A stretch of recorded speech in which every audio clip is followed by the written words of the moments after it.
Good morning. Please be seated. Welcome. I'm Reverend J. Wolin, the settled minister here at the Unitarian Universalist Church of Sarasota, and we are so happy that you are all with us today. We especially want to welcome visitors who might be here today, whether in person or online, and so welcome. We want to make sure you're aware you can participate in any of the events at the congregation. As well, if you want to get an email newsletter from us, we invite you to sign either if you're here in person at the desk outside, right outside the sanctuary, or online. There's a welcome tab there or something that you can click on and fill in and get your weekly newsletter. As well, after service, we'll have coffee and some snacks, and we invite you to join us so we can get to know each other better. And now we have some special announcements, first from stewardship.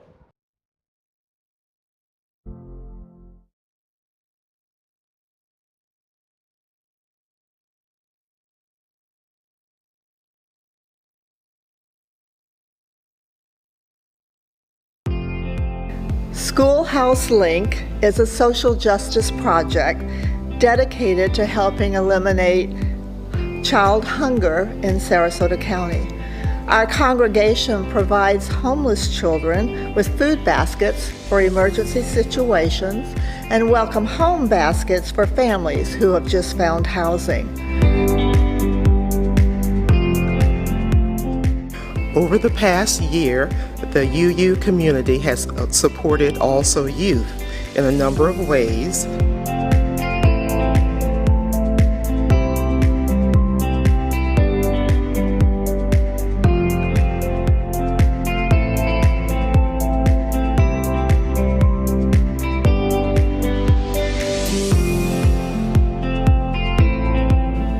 For 2 years now, we have shown our commitment to racial justice by sponsoring a panel at Embracing Our Differences. This year's panel was inspired by Nobel Prize winner Toni Morrison's book, The Bluest Eye. You probably don't realize it if you haven't been out in the community or if you haven't lived here very long, but in this area of great wealth, there is tremendous food insecurity. Lots of children are hungry. Our backpack program is a partnership with All Faiths Food Bank, which is the only food bank in the area to provide students with nutritious food for when they are out of school and on weekends. We pack with about 15 to 20 people once a month, 1,200 or so bags of food. And that's why I've joined UUCS, to make a difference, because we don't just talk the talk, we walk the walk.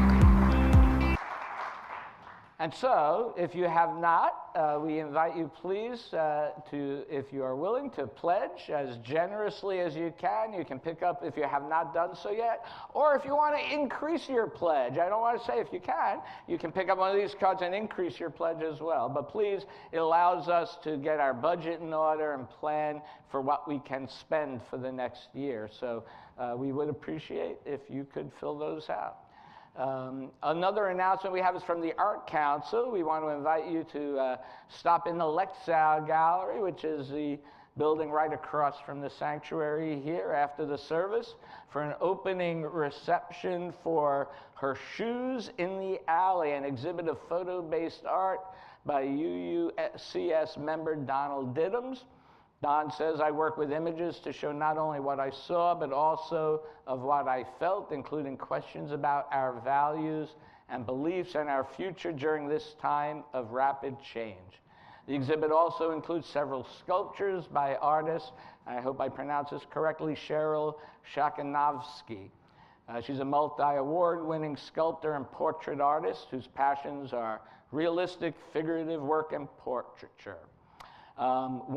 Two other announcements. I'm very happy to announce that Don Bryn has accepted as permanent the position of choir director. So, yeah, wherever he is. And lastly, just a reminder, next week we go back to one service at 10:30. Forum will be at 9:15, and we will have our annual meeting. So we need as many people to attend as possible. So we have a quorum for that annual meeting. And so now it is my proud pleasure to invite back Passerine, who will be doing the opening song today.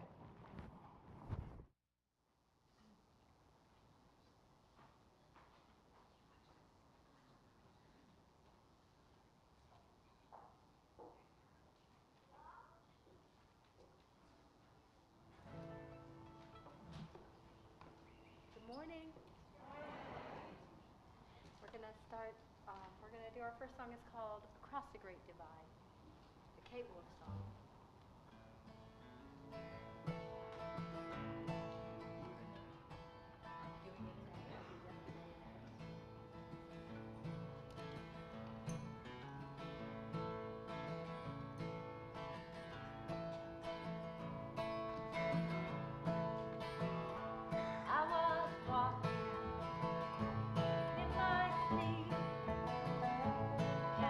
Trouble, steadfast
Our opening reading today is from William Ellery Channing, Likeness to God.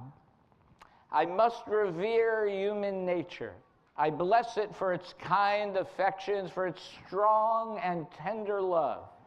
I honor it for its struggles against oppression, for its growth and progress under the weight of so many chains and prejudices, for its achievements in science and art, and still more, for its examples of heroic and saintly virtue.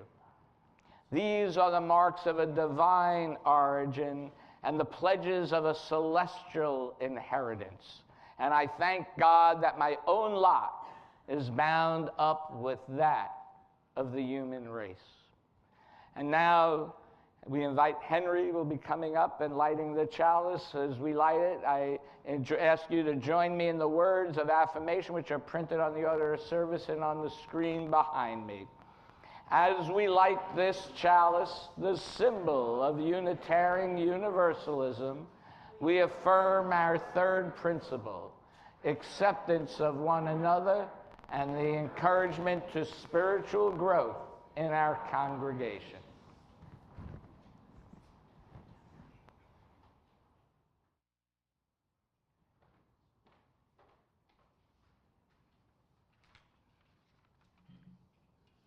Good morning. So glad to see so many of you here on this chilly Florida morning. So our story today is Henry Builds a Cabin by D.B. Johnson. So one spring day, Henry decided to build a cabin. He borrowed an axe and he chopped down 12 trees. He cut the logs into square beams. He notched the bottom beam to fit into the corner posts, and then the corner post to fit into the ceiling beams, and the ceiling beams to fit into the roof beams. In April, his friend Emerson helped raise the beams. This work made him hungry. "Henry," he said, "your cabin looks too small to eat in." "Ah, it's bigger than it looks," said Henry. And he led his friend to a bean patch he had planted behind the cabin. "When it is finished, this will be my dining room." In May, Henry bought an old shed and took it apart. He nailed the boards onto the floor, the roof, and the walls of his cabin. Henry was nailing the last board when his friend Alcott arrived. "Henry," he said, "your cabin looks too dark to read in." "Oh, it's brighter than it looks," said Henry. And he led his friend to a sunny spot beside the cabin. "When it's finished, this will be my library." In June, Henry put a door in the front, and then he put 2 used windows into the side walls. He bought old shingles for the roof and the walls. Henry was nailing the last shingle when Miss Lydia peeked in the window. "Henry," she said, "your cabin looks too small to dance in." "It's bigger than it looks," said Henry.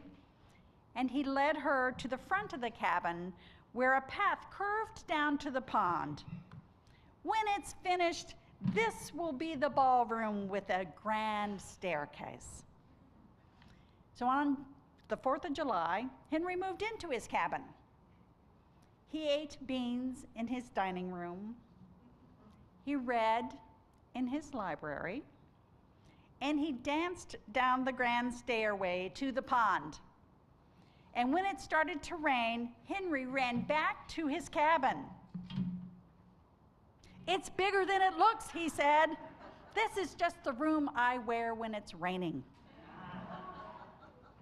So many of you may recognize that this story is based on the life of Henry David Thoreau and his famous 2-year experiment of living frugally, sustainably, and with only the essentials on Walden Pond in Massachusetts. Clearly, Henry was channeling the future Marie Kondo by only having a bed, a desk, a table, and 3 chairs in his 10 by 15 foot cabin. And instead of working the 6 days on and 1 day off that was normal for back then, Henry decided, yeah, I'm going to do something different. So he worked as little as possible. He spent time observing nature, he did self-reflection, and he published his philosophies. So Henry was part of the Transcendentalist Movement, which was going on at the time, which believes people have knowledge about themselves and the world around them that transcends or goes beyond what we can see, hear, taste, touch, or feel. Science and reason cannot explain everything. Our inner feelings and intuitions are just as important. And with this self-reflection came questioning the rules of society. Many followers of this movement went on to lead other movements for progress, such as women's rights, abolition, and education reform.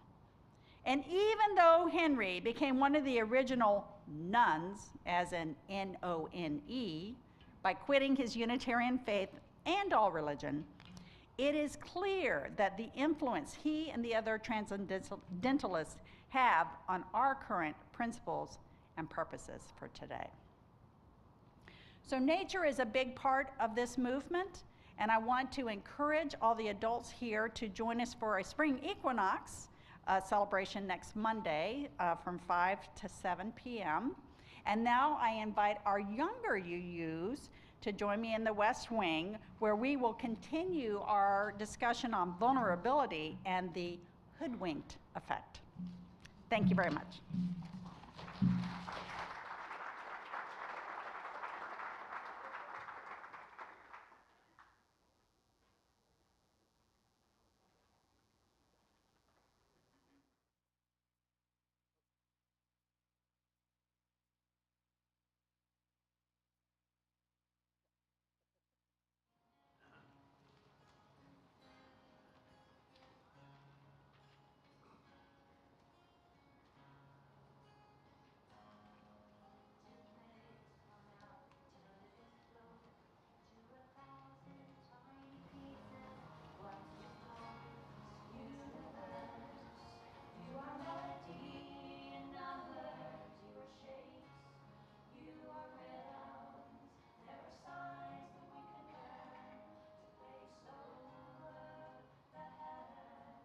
To predict how long we burn, how long will I last?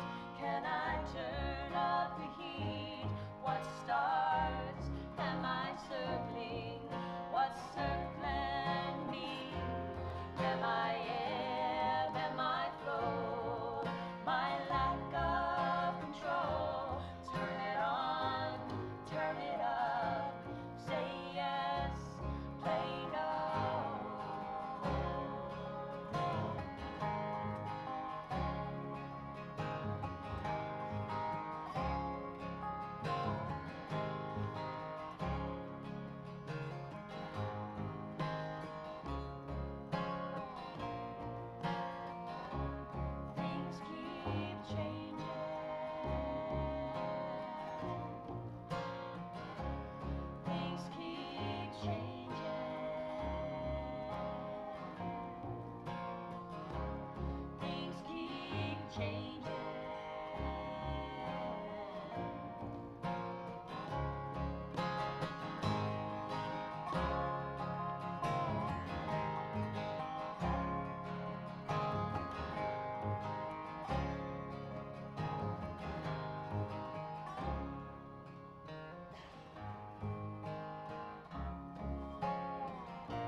For our centering words today, I offer this prayer up. Spirit of life and love, known by many names and known in many ways, we come together today to seek wisdom, comfort, inspiration, and community. Let us not mistake difference with division. Let us let go of rigid idols that once served us, and let us be open to new ideas and ways of being. Let us look inwards to find our truth, and let us share our truth with others. May all our truths form one universal truth that leads us to the path of love. As we go into our time of silence today, let us contemplate how we can respond with love to all the world's suffering. All this I ask in your name. Amen.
So sometimes it's important to look back on the path that we have traveled to better help us see the path forward. Mark Twain once said that history never repeats itself, but it often rhymes. So today I'm going to share with you some of the formative history, particularly of our Unitarian ancestors, to shed some light on where we find ourselves now. And we can trace the origin of Unitarian thought back to the earliest Christian sects.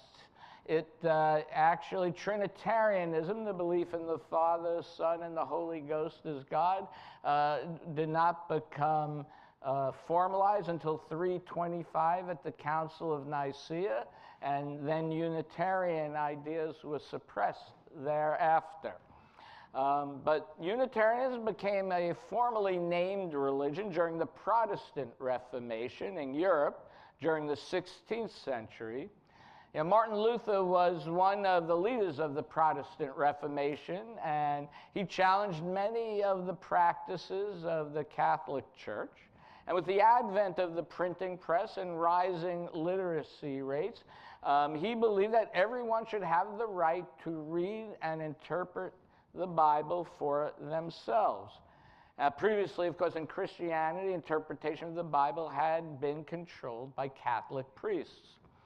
Now, surprisingly, Luther seemed shocked that everybody didn't agree with his interpretation of the Bible.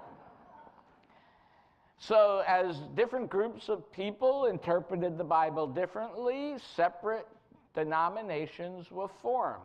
And the splintering of the various denominations over time included what was called then the radical Protestant Reformation, of which the Unitarians were a part of. And sadly, this splintering led to tremendous bloodshed in Europe, but Unitarianism found fertile soil for its beliefs during the founding of the United States with its focus on political and religious freedom. Now, in the United States, it's important to understand that prior to 1825, Unitarianism was part of the mainline Congregational Church in New England, which included both Unitarian and Trinitarian theologies.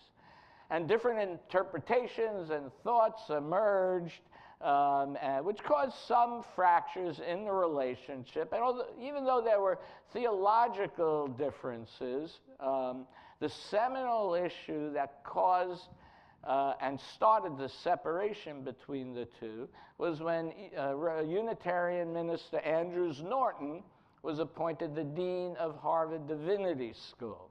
Norton was a harsh critic of religions that believed in the predetermination of the soul, which many of those Trinitarian Calvinistic religions believed.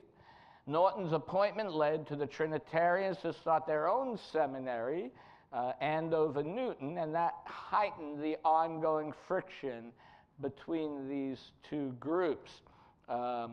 And so when a congregation in Dedham, Mass. was in search for a minister, Massachusetts, I should say, sorry, some members wanted to call a Unitarian minister.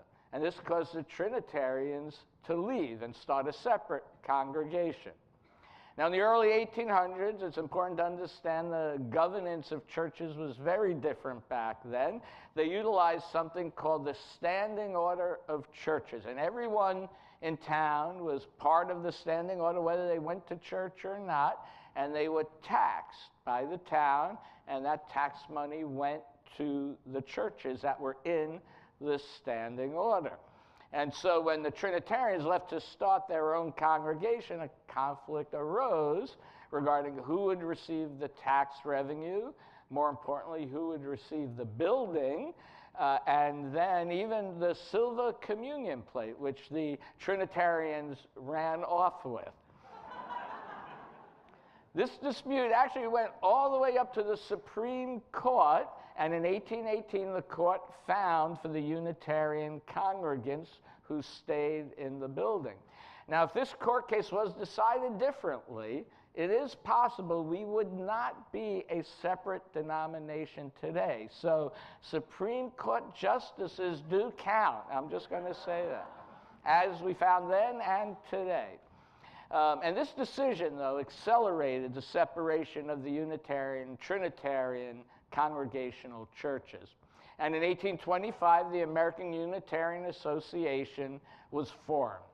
And then a few years later, in 1833, the standing order and public funding of churches was eliminated. So I know we always talk about separation of church and state, but it wasn't always that way, even though the founders really did intend that.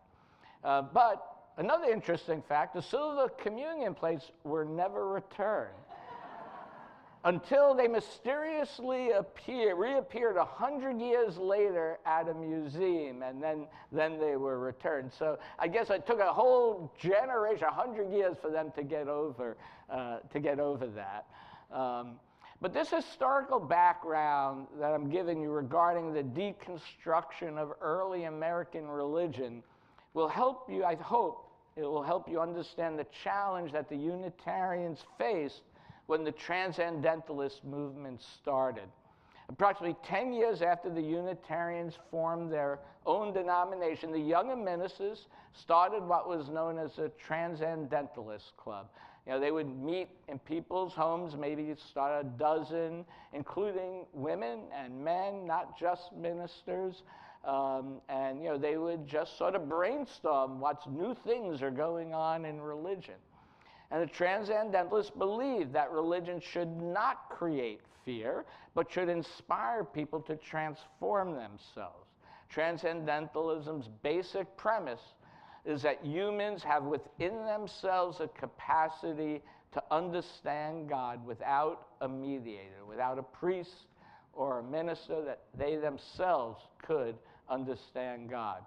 The Transcendentalists were the first ministers to incorporate literature, biblical criticism, and Eastern religious thought into the American religious landscape. And the religious education methods introduced by the Transcendentalists focused on uncovering and developing children's natural abilities through interactions with others and the world. Now, these are things that we probably all take for granted today as Unitarian Universalists, but back then, that was a really, these were heretical ideas.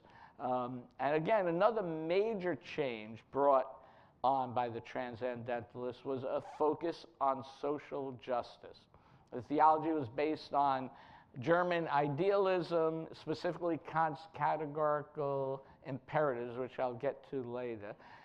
John Burens wrote this philosophy-guided Transcendentalist, and I quote, "To treat others, including children, the poor, women, and the enslaved, not as mere objects, but as subjects, as moral agents whose spiritual and moral potential was to be given opportunity and encouraged," end quote. Transcendentalists believed there was an ultimate truth in the world. They believed that ultimate truth could not be learned solely by reading ancient books or by events that happened in the past. Truth, they felt, was eternal and can be discerned by each individual and can be expressed in multiple ways. So similar to what we talk about multiculturalism, right, that there are truths expressed in very different ways based on our culture, and they were talking about this back in the 1800s.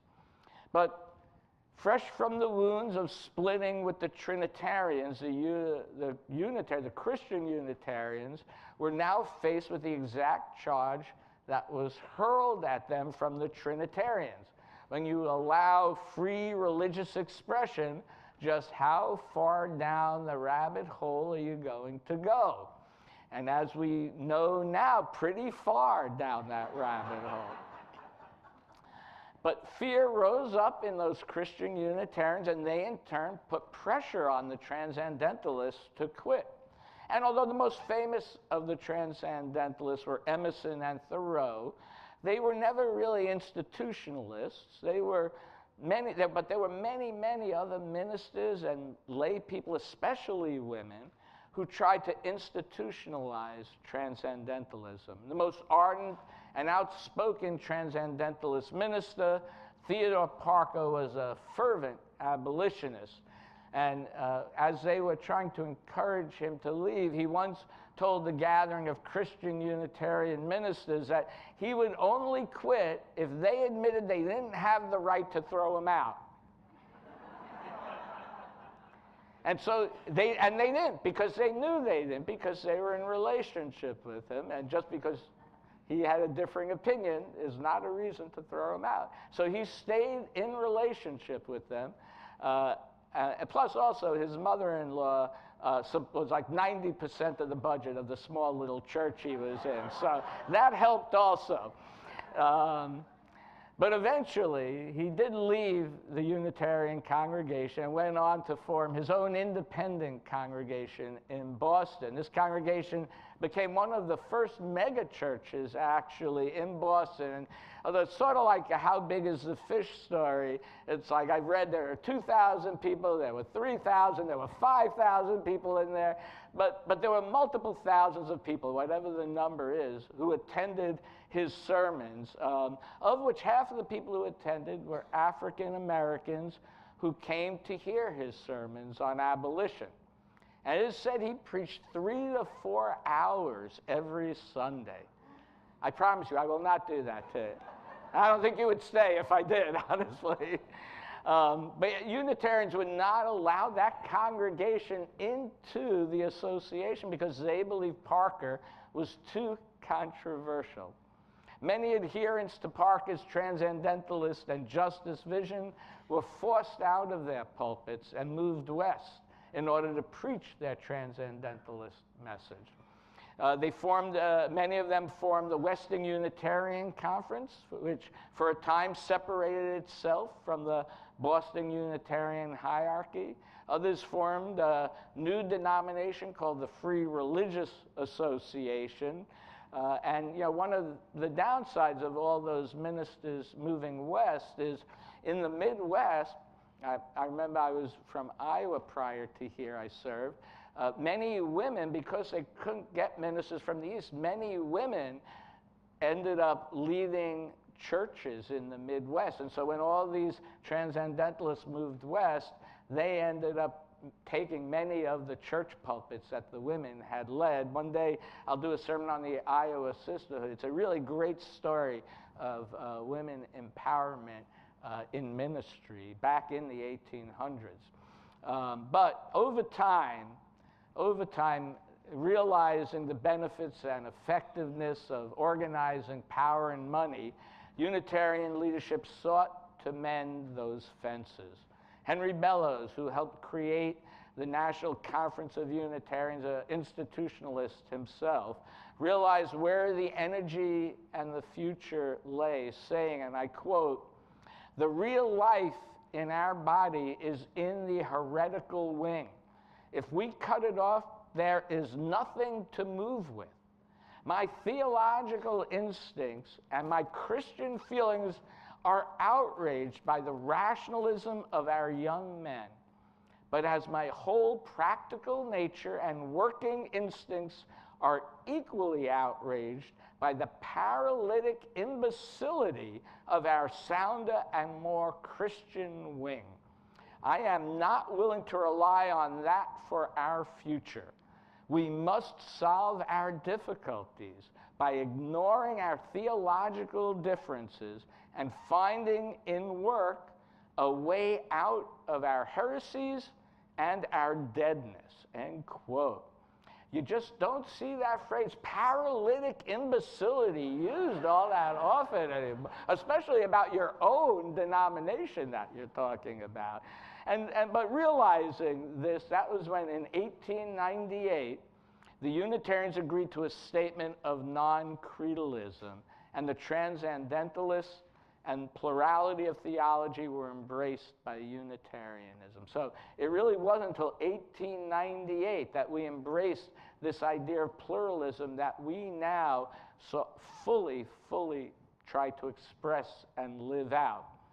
But I want to say we too realize the benefits and effectiveness of organizing power and money, which is why each week we take an offering to support the work of this church.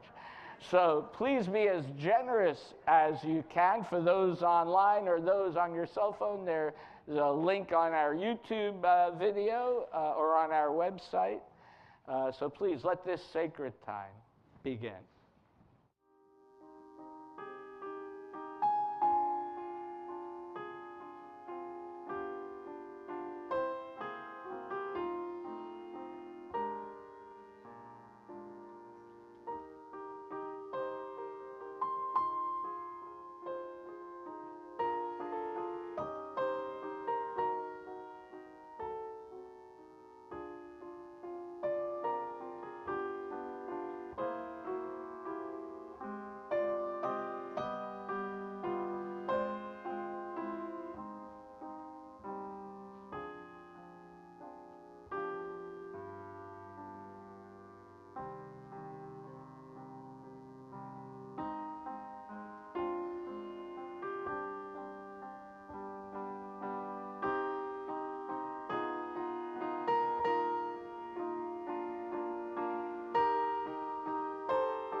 Our next reading today is an excerpt from Walden by Henry David Thoreau. We must learn to reawaken and keep ourselves awake, not by mechanical aids, but by an infinite expectation of the dawn, which does not forsake us in our soundest sleep. I know of no more encouraging fact than the unquestionable ability of humans to elevate their life as a conscious endeavor. It is something to be able to paint a particular picture or to carve a statue, and so to make a few beautiful objects. But it is far more glorious to carve and to paint the very atmosphere and medium through which we look, which we morally can do, to affect the quality of the day that is the highest of arts.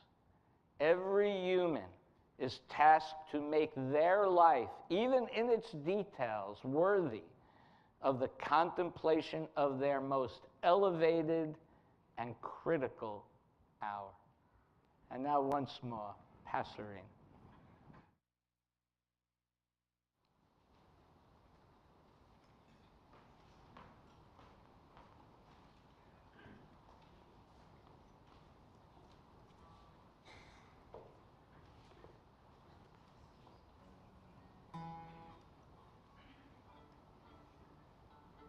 It's pretty big. He has to. He gets all the time he needs.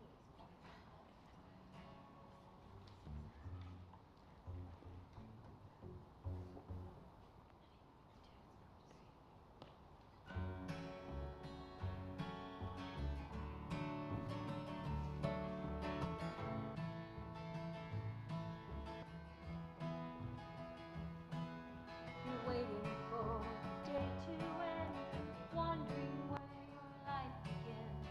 Can't make up your mind or see the way you're meant to go.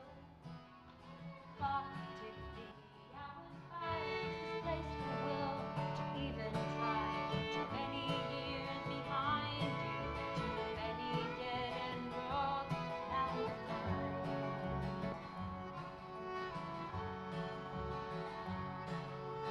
Shed the years you've worn away, make room for a place to bring timeless smiles to tread, moving pictures on a road that has no end. Now it's time, it's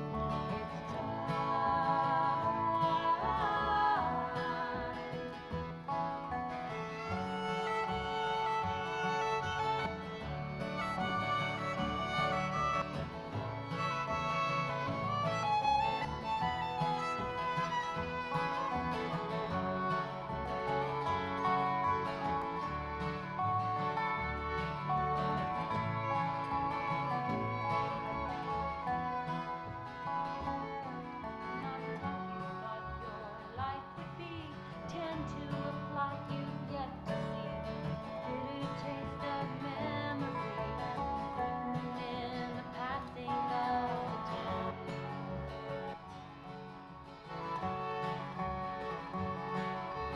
Closer to your story hand, hard hearts will crack, soft hearts will mend. Cast the broken cards and hope to see your wholeness shine in your time.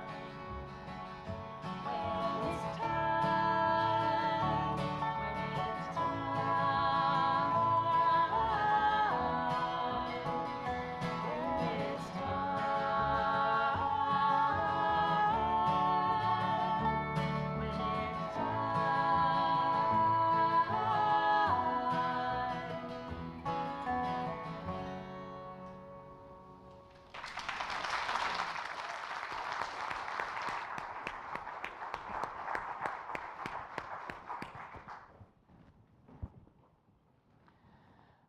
So the living tradition which we share draws from many sources. The first source listed is, and I quote, "the direct experience of that transcending mystery and wonder affirmed in all cultures, which moves us to a renewal of the spirit and an openness to the forces which create and uphold life, end quote.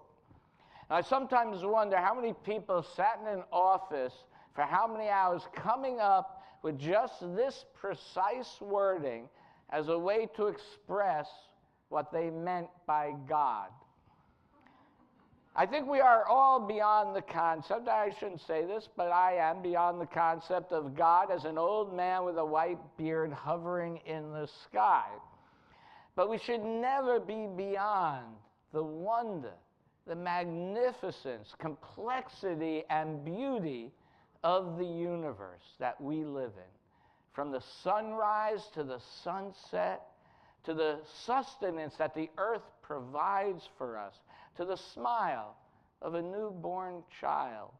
All of these represent that transcending mystery and wonder that renews our spirit.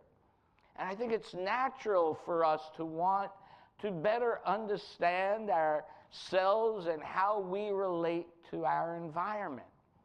And this search for understanding is what the Transcendentalists pursued. Now, one of the leaders of the Transcendentalist movement, as you heard, was Ralph Waldo Emerson. Although he was not an institutionalist, he always identified himself as a Unitarian. His father was a famous Unitarian minister who died when Ralph was 8 years old. Ralph's younger brother had a nervous breakdown just before Ralph entered ministry, and just 2 years after entering ministry, Ralph's wife died. Ralph left the ministry soon after his wife died and became a prolific writer and public speaker. And he wrote often about finding God within ourselves. And so from his essay, Nature, I quote, "In the woods, we return to reason and faith. There I feel nothing can befall me in life. No disgrace, no calamity which nature cannot repair. Standing on the bare ground, my head bathed in the blithe air and uplifted into infinite space, all mean egotism vanishes. I become a transparent eyeball. I am nothing. I see all. The currents of the universal being circulate through me. I am part and parcel of God," end quote. The Transcendentalists did not believe that we could understand the universe solely through our physical senses. They stressed intuitive thinking and cultivating an inner life to discern truth. As I mentioned earlier, they derived much of their theology from the German idealists, especially Immanuel Kant and his 3 categorical imperatives. The first imperative states, and I quote, "We should act only according to that maxim by which you can at the same time will that it should become a universal law." Meaning, if it is true for one person, then it should be true for every person. Whether that is freedom or health care or human rights, it doesn't matter. It should be for everyone.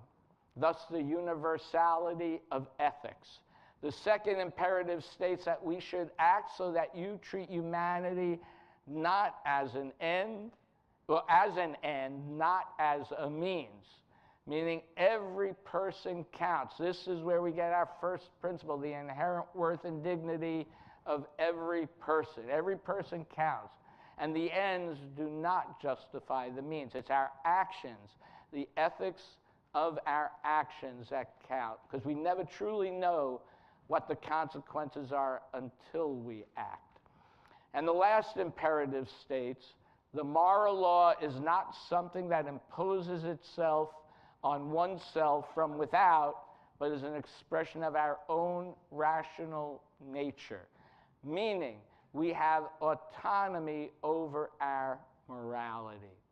And ultimately, it is about acting from conscience for the good of all, not just for the good of ourselves personally. Some Transcendentalists focus, like in many organizations, there's always different focuses. Some focus on the idea of an intellectual, individual pursuit of truth for self-improvement. Theodore Parker and his followers believed that religion had to be connected to people's everyday lives. In addition to personal transformation, Parker as well wanted people to transform society at large. Like many Transcendentalists, Parker took on many social causes in his lifetime. The most notable and ardent of those was the abolition of slavery. And he was not just someone who believed in civil disobedience, maybe like Thoreau. He and other Unitarians actually funded John Brown for his bloody war to keep Kansas slave-free. They funded John Brown in his attack on Harper's Ferry. He actually kept a gun in his pulpit, according to stories, to protect fugitive slaves who were in his congregation, to protect them from slave catchers. So he believed in an active social justice, not a passive one. And Parker said, and I quote, "Humans naturally love justice for its own sake as the natural object of our conscience. As the mind loves truth and beauty, so conscience loves the right. It is true and beautiful to the moral faculties. Look at the facts of the world. You see a continual and progressive triumph of the right. I do not pretend to understand the moral universe. The arc is along where my eye reaches but little ways. I cannot calculate the curve or complete the figure by the experience of sight. I can divine it by conscience. But from what I see, I am sure it bends towards justice." End quote. A quote often that Martin Luther King used, but it was Parker who said it. Considering where we are as a nation today, people continuing to lose their rights, an increasing wealth disparity with laws to outlaw diversity, people can become fearful for their future. Thus, we must continually work to bend the arc for justice. As the first source says, we should be moved to a renewal of the spirit and an openness to the forces which create and uphold life. And what is the purpose of religion if not to help us come together, to worship together, to learn from each other, to make music together, all different types of music, all different people coming together, harmonizing together. Together, we reach our full potential as individuals. Together, we reach our full potential as a religious community. Together, we reach our full potential as humans. We are all in this together. We can only do this great task together. For although we may learn from within, those learnings, those expressions of love need to be tested first within a safe, covenanted community, which we continually strive to be. And then we need to share those learnings with a world that so desperately needs our message. There is no easy answer, and there is no one answer. We must cultivate an ongoing attitude of active engagement within ourselves, with each other, and with the larger community. And so I ask you, are we searching just for the sake of searching, or are we searching to find something? And for me, I think we are searching for how to build beloved community.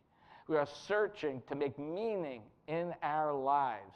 In a complicated world, we are searching for our best selves. These are some of the same questions that the people in the 19th century asked and acted upon. And I am asking you to welcome each other and others under our roof as we continue to take this journey for which our religious ancestors laid the foundation for. May it be so. I invite you to rise and body and/or spirit for our closing hymn, 1007, There's a River, My Soul.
Join me in extinguishing our chalice.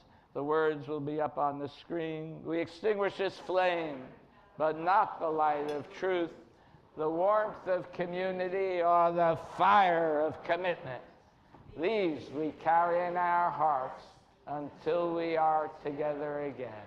Thank you all for your presence here today. And thank you, Pastorine and Don. Thank you. Thank